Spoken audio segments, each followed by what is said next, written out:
wewe mwanamke, wewe mwanaume, jua kwa Dokta, mke wangu anaendeleaje huko? Mke wako mpaka sasa hivi hajajifungua kwa sababu ya upumbavu wako. Umekuwa na tabia ya kumwingilia mke wako kinyume na maumbile, kitu ambacho sio sahihi na kinatupa changamoto sisi madokta. Dokta, mbona mimi hiyo tabia sina? Na sijawahi kabisa. Sasa unaponiambia hivi mimi unanishangaza. Yaani mkishafanya upumbavu wenu ndo waga mkija huku mnaanza kukataa na kuanza kujitia huruma. Yaani mke wako wakati anataka kujifungua kwa njia zote mbili zimefunguka, kitu ambacho sio sahihi kiafya kabisa. Na huu ujinga ni upumbavu ambao mnaufanya huko nyumbani, mnakuja mnatusumbua sisi madokta huko. Yaani upumbavu wenu nyie huo ndo unaanza kutupa sisi kazi mara mbili. Kumuokoa mama na mtoto na kumfanya mwanamke aweze kujifungua salama. Hebu acheni kuendeshwa na hisia. Nafanya vitu kipumbavu.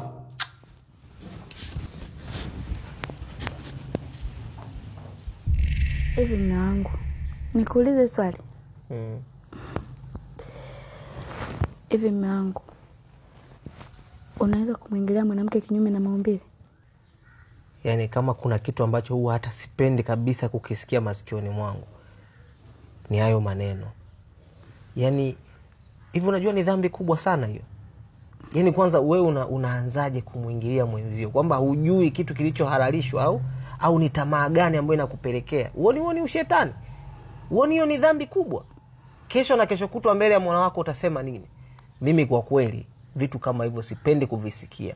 Na hata ikitokea mwenzi wangu mimi akawa na tabia hiyo, tunaachana hapo hapo. Yaani hiyo sina mjadala.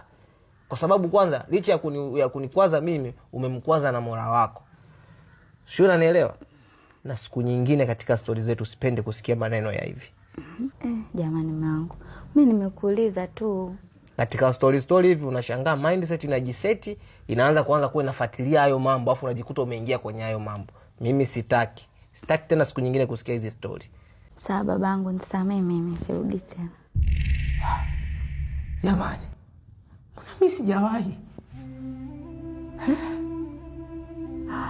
Mbona mimi sijawahi? Haki ya Mungu, vile mimi sijawahi.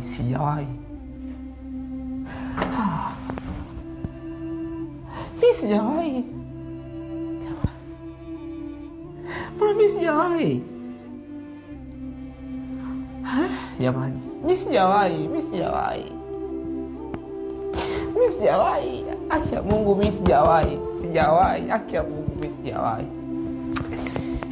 Jamani, tani kawaii jamani, mimi sijawahi.